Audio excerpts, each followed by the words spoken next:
Hello. Hello. Right, so yes, this is a review. I'm going to get back a bit. I don't know if you can see my head. This is a review of WCW Saturday Night, May the 30th, 1992. But before I get to that, before I talk about WCW from May the 30th, 1992, what I am going to talk about is something that's been bugging me for weeks and weeks and weeks and weeks and weeks. And there's no time like the present, no time like now to get it off Will's chest. So, I, as you know, am Will Nitro. Now, it's come to my attention, fourth hand, that there is somebody out there who doesn't believe that Will Nitro is better than him. That Will Nitro is up here while he is mid. Now, no, it's not about him, but what it is about is a certain someone who has just recently appeared on WWE television, and he's come in and he's taken the spotlight from everybody else in the company. Now, you may sit on the board, you may have power, but what you don't have, and you will never have, is my respect. You will never, ever, ever have my respect, Dwayne, because Dwayne, I don't like you. I don't know what you bring to the ring. What do you bring to the ring? The same lame-ass catchphrases, to quote CM Punk from 11 years ago. The same lame-ass catchphrases that you've been doing since 1998. It's 2024. You're doing the same thing, the same boring material, the same jokes, the same I'm the man, the same you're not the man, Becky Lynch is the man. That's the side point. Rock, Dwayne,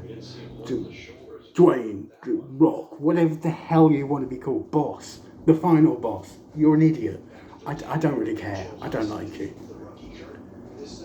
You're not in the main event. Yeah, you might be in a main event, but you're not in the main event. The main event is the Tribal Chief Roman Reigns defending the undisputed WWE Universal Champion against the Royal Rumble winner.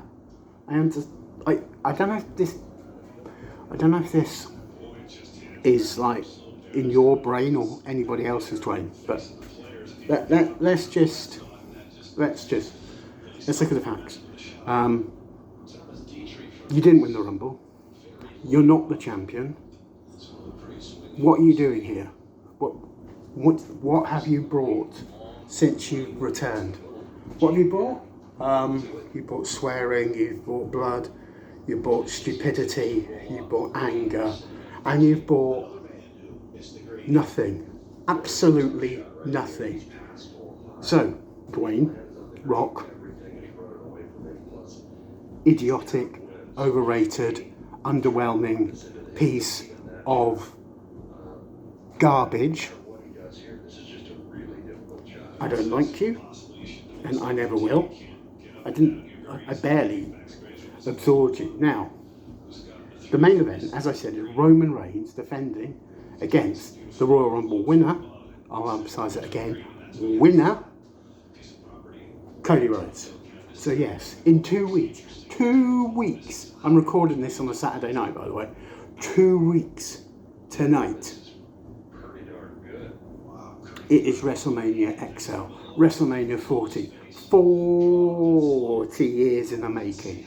40 years in the making. Now, since when has the boss of the company dictated what is on the show? Now, even that person that shall not be named, yes, he put himself in matches, but it made sense. Does this match make sense to anyone? The Rock teaming up with his cousin, who, by the way, is the champion, but you wouldn't know it, would you? It's all been about Dwayne and his little, small ego. You've got an ego, Rock. We've all got egos, but my ego is in check. Yours isn't, and I don't like you. I don't know if I made that clear enough. I don't like you. So right, so you're teaming with your cousin, the WWE Undisputed Universal Champion, who, by the way, as much as I won't acknowledge him, at least I respect him. Do I respect him for his title defences? No, because he's hardly defended the title. What I do respect, though, is his work ethic. His work ethic is about the business. Your work ethic is about your wallet, and you know it, and I know it, and everybody that's going to be at Mania will know it. Boy. So here's the sidetrack. I'm getting off what I was going to do in this video because you've made me annoyed, and I don't like being annoyed.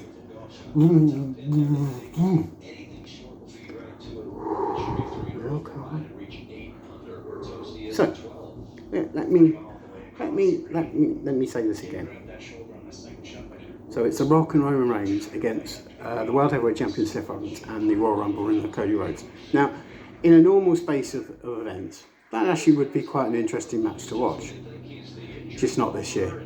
This WrestleMania this year is stacked. Stacked.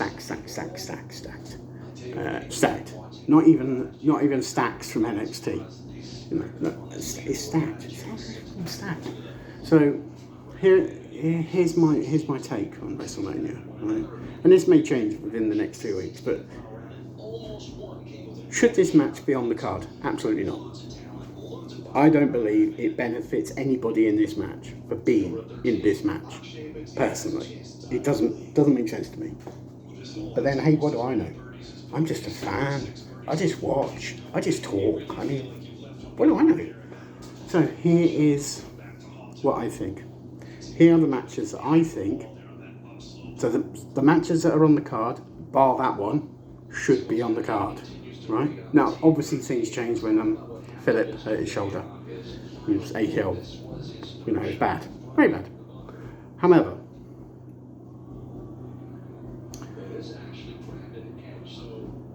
is it me, or is this storyline, Rocky? Because that's what it is, it's a storyline. You're trying to make out this is real. It's not real, is it? You're trying to... Oh, and by the way, another thing, Rock, has just popped into this clever technical head of mine. You came back and you said, WrestleMania needed The Rock. The WWE needed The Rock. Well, first of all, that's BS. All of it. We've never needed The Rock. WWE, WrestleMania, me, Chad from Brooklyn, none of us ever needed The Rock. No one ever needs someone in wrestling. I don't need validation for this video. I don't need subscribers. But what I do need is a bit of humility from you. A bit of humility wouldn't go far enough because I don't like you. So, the WrestleMania card is stacked, as I've said. It's a bit like a cheeseburger. It's stacked. Oh, I could do a cheeseburger now. It could stack it's stacking. So, here's my point. There are far better matches on this card than this match. You have Gunther, the best champion in the business, and no one can deny that. He is the best champion in this business. He's defended his title more often than I've had bowls of cereal. Actually, I've had quite a lot lately. That's my choice. But he's defended the title against Sami Zayn. Now that could be a great match. You've got Jay and Jimmy getting it on. Uso v Uso. That is going to be a match. Then you've got the ladder match for the tag team titles. Yeah. And then you've got Rhea and Becky. I have my own opinions on that. Another time, another video. I promise. You've got Io Sky defending her women's title against the the winner of the Women's Royal Rumble, Bayley. Now, yes, I had a lot of respect for Damage Control until the SmackDown after the Rumble, when you decided to go business for yourself, didn't you? Damage Control. And since then, Dakota, or should I say, dirty, disgusting, downright disgraceful Dakota. Yeah, you've got history, and we've got history. Well, have you conveniently forgot about Tegan? Forgotten what you did to Tegan? Because I haven't. Oh, no. I haven't. Tegan may be on Raw, and she may be having her own issues with Natalya. I, on the other hand,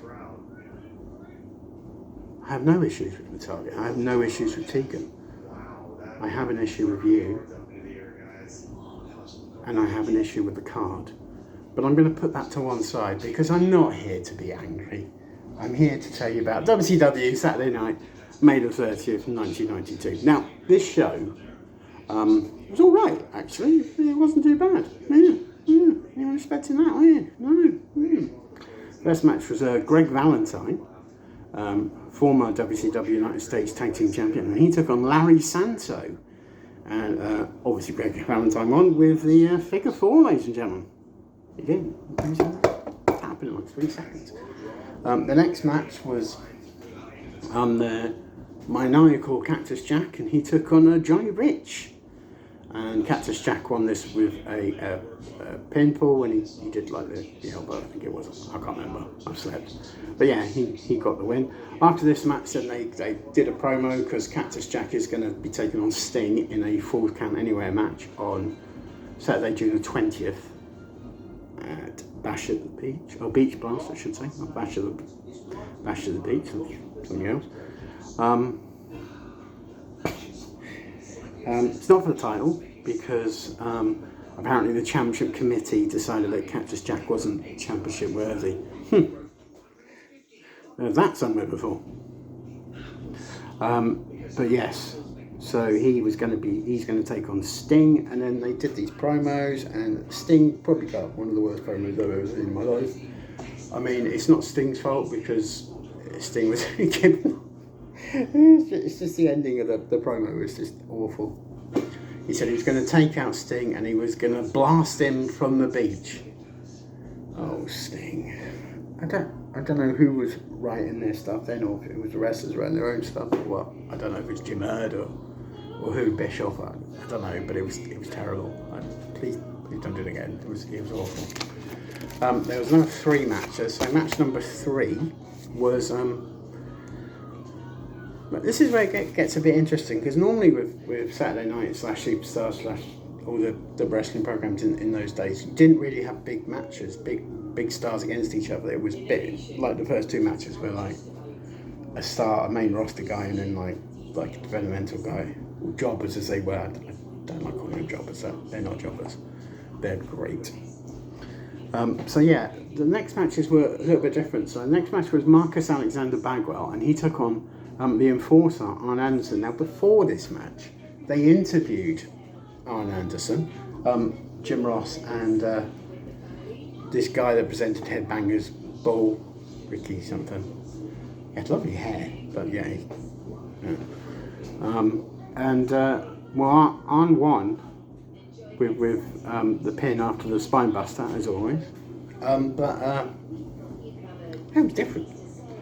And in the interview, Arn Anderson said he was gunning for Sting.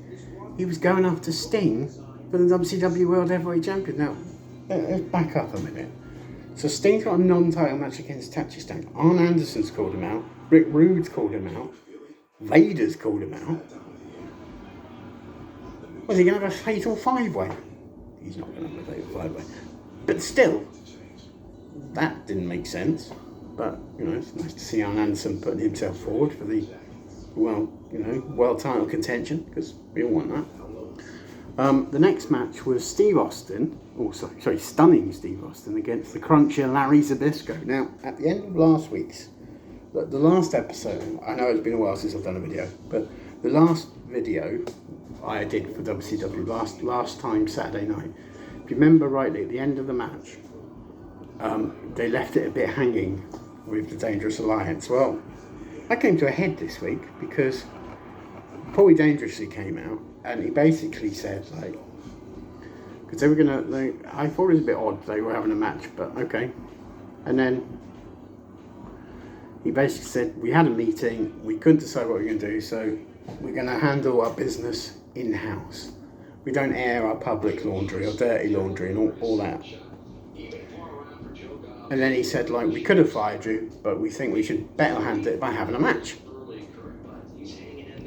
But yeah, so it was Stunning Steve versus Larry Zbyszko. Now before this, Larry Zbyszko said, you know what, Paul? And he slapped him. Yes, he slapped Paulie Dangerously and Austin. So within seconds, the fans started cheering for Larry Zbyszko. Probably the quickest turn in history. Yeah, I think he's a good guy now. But yeah, the match ended when Austin attacked Zbyszko from behind, who was being distracted by Paulie Dangerously, and he got. And then the main event, your main event of the evening, was a 2 out of 3 falls match for the, well, actually for nothing. It was a 2 out of 3 falls match, and it was Brad Armstrong taking on the legend that is the Great Muta. A good match, slow in parts, but you know that's the way wrestling is sometimes. Sometimes the matches take a while to get going. But yeah, it was a good match. Great Muta won the first pull when he reversed Brad Armstrong like 3 times in the cradle, and on the third one he got the 3. And then the second pull, now I was expecting it to go 1-1 and then 2-1, either way. That didn't happen. Basically the ending came when Great Muta hit Brad Armstrong with the moonsault to beat him by 2 falls to 0 straight. I can understand why they did that, but I can also understand why they did that. It doesn't make sense. But yeah, it was a good show, nevertheless, because of those 3 matches. It made a bit more sense. But yeah, it was good. It's good. You enjoyed it. Yeah, it's one of the better ones, I think. But yeah, so there we are. That was your WCW Saturday night, May the 30th, 1992. I apologise. I'm not going to apologise for my rant. I'm not going to, because that's how I feel. I'm not going to apologise for who I am, what I will be about, what can I be about. Because I'm a night traveling. You know, you've got to understand that when I have something in here, it needs to come out. It needs to come out to the masses, to the public, to my adoring fans. Because you know, as well as I do, that if Dwayne or anybody had the balls to fight me, and I mean fight, I don't mean wrestling, I mean fight. If he wanted to fight me, he would, but he doesn't, because he's scared. He's scared of the truth. The truth, and I don't mean our truth, by the way, the greatest character in wrestling today. It's my bad. I didn't mean to be here. He is the man. The Rock, he's not even a boy. He's not even a, he's nothing. I've gone on too long. But yes, I will be doing another video where I will probably be ranting about this person. But yes, I have enjoyed WCW Saturday Night, and I continue to enjoy this very channel, this very platform, this very beautiful man that I am. I'm okay, you know. Maybe I'm the guy that your daughter would bring home, that you found lying in the gutter. I'm joking. I'm a good guy. Unless you push me. And then I'm not a good guy. I'm an evil guy. You don't cross me. And if you do, you'll be praying for forgiveness. Thank you for watching. Enjoy your Easter weekend. But remember one thing. I'm Will Nitro, and Dwayne, you're not. See what I mean there, Dwayne?